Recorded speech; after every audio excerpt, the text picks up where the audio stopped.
पिछले कुछ दिनों से एक चुप्पी सभी को अखर रही है और कई सवालों को जन्म दे रही है। चुप्पी सरकार में नंबर 2 की पोजीशन रखने वाले देश के गृह मंत्री अमित शाह की, एप्स्टीन फाइल का मामला हो, यूएस ट्रेड डील का मामला हो, इन दो मसलों पर तो पूरी तरीके से अमित शाह साहब चुप्पी साधे बैठे हैं। राहुल गांधी के प्रिविलेज मोशन का मामला हो या फिर कि निशिकांत दुबे के सब्सटेंटिव मोशन का, उन पर भी अमित शाह चुप हैं। हर बार भारतीय जनता पार्टी और मोदी सरकार का बचाव करने के लिए सबसे आगे की लाइन में खड़े होने वाले अमित शाह आखिरकार आज की तारीख में इतने चुप क्यों हैं? और वो कौन सा भयंकर बवाल है जो मोदी और शाह इन दोनों के दफ्तर के बीच चल रहा है? इन दोनों की आपसी रंजिश शुरू हो गई है क्या? और क्या इसी रंजिश से तैयार हो गई है एक फाइनल स्क्रिप्ट साहिब की विदाई की? और अगर विदाई होगी तो वो तारीख कौन सी होगी? सारी बातें जरा विस्तार से करेंगे। नमस्कार, मैं स्वप्निल और आप मुद्दा देख रहे हैं।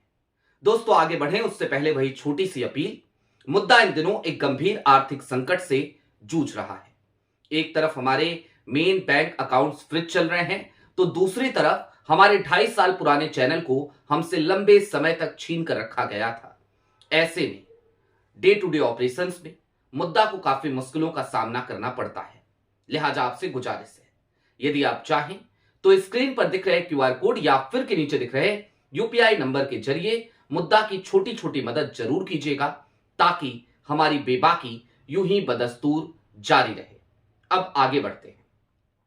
दोस्तों, बीते कुछ दिनों से लगातार अमित शाह चुप हैं और आज की तारीख तक मैं भी ये सोच रहा था और आप सब भी सोच ही रहे होंगे कि ये चुप्पी भला क्यों है, किस वजह से है। लेकिन भारतीय जनता पार्टी और मोदी सरकार के गलियारों को नजदीक से जानने वाले किसी शख्स से आज सुबह सुबह मेरी बात हुई और उस बातचीत के बाद जो इनसाइड इंफॉर्मेशन आई है, अब वो इंफॉर्मेशन मैं आपके सामने रखना चाहता हूं, क्योंकि मेरी कोशिश होती है कि पहले इंफॉर्मेशन को ठोक बजा के चेक किया जाए। जाहिर सी बात है, उन सज्जन से बात हुई, उसके बाद कुछ और लोगों से बात हुई और उसके बाद मैं आपके सामने भारतीय जनता पार्टी के भीतर क्या चल रहा है, अंदरूनी राजनीति में किस तरीके से तलवारें म्यानों से बाहर निकल पड़ी हैं, वो सारी बातें विस्तार से बताऊंगा। सबसे पहले तो जरा यह समझिए कि इस बार बजट सत्र के पहले सेशन में हमें क्या नजारे देखने को मिले। राहुल गांधी एजेंडा सेट करते रहे, मोदी सरकार खुद को डिफेंड नहीं कर पाई, बैकफुट पर जाती रही। और सिर्फ एक बार ऐसा हुआ जब राहुल गांधी ने नरवणे साहब की किताब का जिक्र किया और राजनाथ सिंह वहां पर खड़े हो गए। उसके बाद अमित शाह साहब खड़े हुए, लेकिन उन्होंने भी बहुत ज्यादा कुछ नहीं बोला। उस वक्त पे भी अमित शाह ने, राजनाथ ही अकेले लड़ते रहे राहुल गांधी से। ऐसा क्यों हो रहा है? किरण रिजिजू ने कहा प्रिविलेज मोशन लाएंगे, अमित शाह ने कुछ नहीं कहा। एप्स्टीन फाइल में हरदीप पुरी का नाम आया, अमित शाह चुप हैं, कोई बचाव नहीं कर रहे। यूएस ट्रेड डील पर मोदी सरकार लगातार उसकी नकेल कसी जा रही है। विपक्ष मोदी सरकार पे हमले कर रहा है। राहुल हर दिन नई नई मीटिंग्स कर रहे हैं, नई बैठकें कर रहे हैं, उनकी वीडियोज जारी कर रहे हैं और अमित शाह कुछ नहीं कह रहे। राहुल के खिलाफ इन मसलों पर बोलने से कतरा रहे हैं, मोदी सरकार का बचाव करने से कतरा रहे हैं। ये हो क्यों रहा है, अब जरा वो समझिए। दरअसल ये समझने से पहले ये समझना पड़ेगा कि मोदी और अमित शाह का रिश्ता क्या रहा है। ये दोनों लोग एक दूसरे के साना बसाना रहे हैं, एक दूसरे के साथ साथ चलते रहे हैं लंबे समय से, और आज की तारीख तक साथ ही हैं ऐसा दिखता है, लेकिन है नहीं। और क्यों नहीं है, अब वो समझ लीजिए। दरअसल अमित शाह की अपनी एक छवि है, अपनी एक राजनीति भी है, अपनी एक पॉलिटिकल स्टाइल भी है, और उनसे इतर अमित शाह एक फैमिली मैन के तौर पर जाने जाते हैं। भले ही आप कह दीजिए दबंग हैं, तड़ीपार हैं, ये हैं, वो हैं, आप कुछ भी कहिए, लेकिन अमित शाह के बारे में सबसे अच्छी चीज यही है कि वो अपने काम से काम रखते हैं, काम से मतलब रखते हैं। अब बीते कुछ दिनों में क्या क्या हुआ, क्या क्या बवाल कटी, वो तो आप सबके सामने। लेकिन हर बार अमित शाह साहब मोदी जी को बचाया करते थे, मोदी सरकार को डिफेंड किया करते थे। इस बार नहीं कर रहे हैं, उसके पीछे का रीजन समझिए। एक अंडरस्टैंडिंग तय हुई थी मोदी जी और अमित शाह साहब में, और एक फॉर्मूला तय हो गया था 75 वर्ष की उम्र का। वो उम्र की सीमा पार हो गई, और उस उम्र की सीमा पार होने के बावजूद नरेंद्र मोदी आज की तारीख में कुर्सी छोड़ने को तैयार नहीं है। कुर्सी छोड़ने के लिए अब एक डेट का वो इंतजार कर रहे हैं, और उस डेट में अभी लंबा वक्त लगेगा, अभी समय है। इतना भी नहीं कि 2029 आ जाए, लेकिन 2029 से पहले भी इतना वक्त तो जरूर है कि तब तक गंगा में और ज्यादा पानी बह चुका होगा। अमित शाह इस बात से खासे नाराज चल रहे हैं, क्योंकि आज की तारीख में जिस तरीके के विवादों में मोदी सरकार घिरी है, जरा सोचिए, यदि मोदी जी प्रधानमंत्री ना रहे, यदि उन्होंने स्वेच्छा से अपनी कुर्सी किसी और को दे दी, तो उसके बाद से ये सारे के सारे बवंडर धरे के धरे रह जाएंगे। विपक्ष, कांग्रेस, राहुल गांधी, वो भी कम से कम कुछ दिनों के लिए पूरी तरीके से खामोश हो जाएंगे। उनके पास भी नए सिरे से हमला करने में उनको समय लगेगा, उसकी तैयारियां उनको करनी पड़ेगी। अमित शाह यही चाहते हैं, लेकिन मोदी जी नहीं चाहते, और यही सबसे बड़ा बवाल चल रहा है। अगर भारतीय जनता पार्टी की वेबसाइट पे जाएंगे, मार्गदर्शक मंडल की सूची खोजेंगे, तो उसमें आपको किन किन के नाम मिलेंगे। उसमें राजनाथ सिंह हैं, उसमें लाल कृष्ण आडवाणी हैं, उसमें मुरली मनोहर जोशी हैं, और उसमें प्रधानमंत्री नरेंद्र मोदी हैं। ये 4 लोग हैं अभी तक मार्गदर्शक मंडल में। अमित शाह साहब का नाम अभी वहां शामिल नहीं है, और अमित शाह साहब अब चाहते हैं कि कम से कम मैं भले किंग मेकर सही, लेकिन कुर्सी पर सत्ता की भी और संगठन में भी अब कुछ ऐसे लोगों को लेकर के आया जाए जिससे पूरी तरीके से फेर बदल हो सके। हरदीप पुरी का मसला अमित शाह के गले से नीचे नहीं उतर रहा है। अमित शाह साहब ने आज की तारीख में अब तक हरदीप पुरी को जन्मदिवस विश नहीं किया है, नरेंद्र मोदी ने कर दिया है। अमित शाह हरदीप पुरी की विदाई चाहते हैं, और मोदी जी राजनाथ सिंह की उस बात पर अड़े हैं कि ये भारतीय जनता पार्टी की सरकार है, यहां पर विदाई नहीं होती। अब अमित शाह तो एक तरफ चाहते हैं कि मोदी जी सम्मानजनक रिटायरमेंट ले लें, मोदी जी चुपचाप स्वेच्छा से अपनी कुर्सी किसी को दे दें, लेकिन प्रधानमंत्री नरेंद्र मोदी क्या चाहते हैं, क्या शर्त रख रहे हैं, किस तारीख का इंतजार कर रहे हैं, अब जरा वो भी समझ लीजिए। वो तारीख है 2027 की। दरअसल प्रधानमंत्री नरेंद्र मोदी एक सेफ एग्जिट चाहते हैं।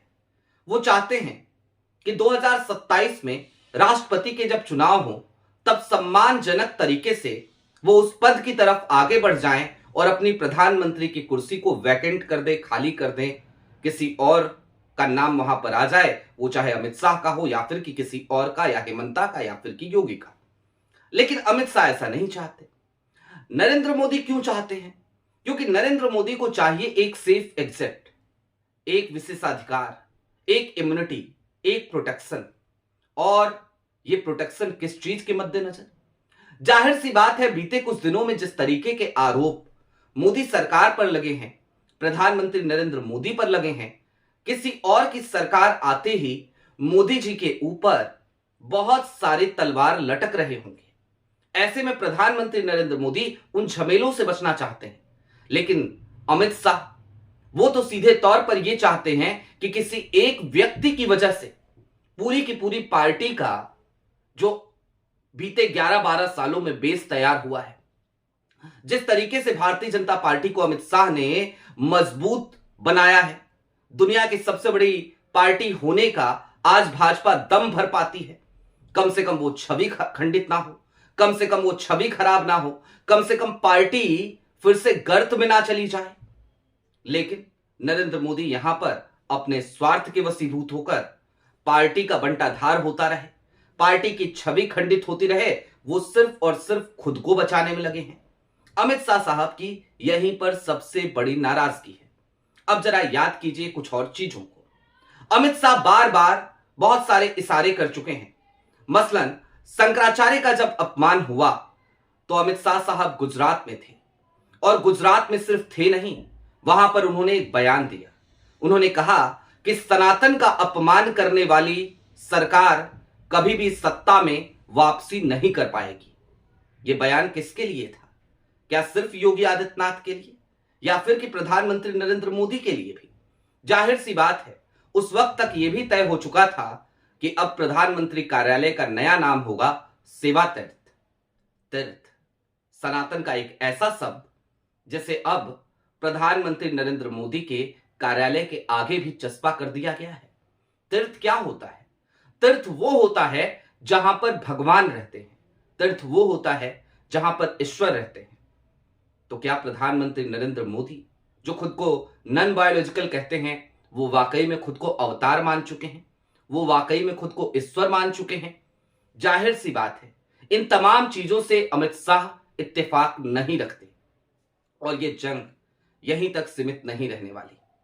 आज प्रधानमंत्री नरेंद्र मोदी ने हरदीप पुरी जी को बर्थडे विश किया जरूर है, अमित शाह ने बिल्कुल नहीं किया है, और भी कई नेताओं ने नहीं किया है। वो निश्चित तौर पर इस बात का इशारा है कि आज की तारीख में विद इन पार्टी और यहां तक अपनी कैबिनेट में भी प्रधानमंत्री नरेंद्र मोदी अलग थलग पड़ चुके हैं।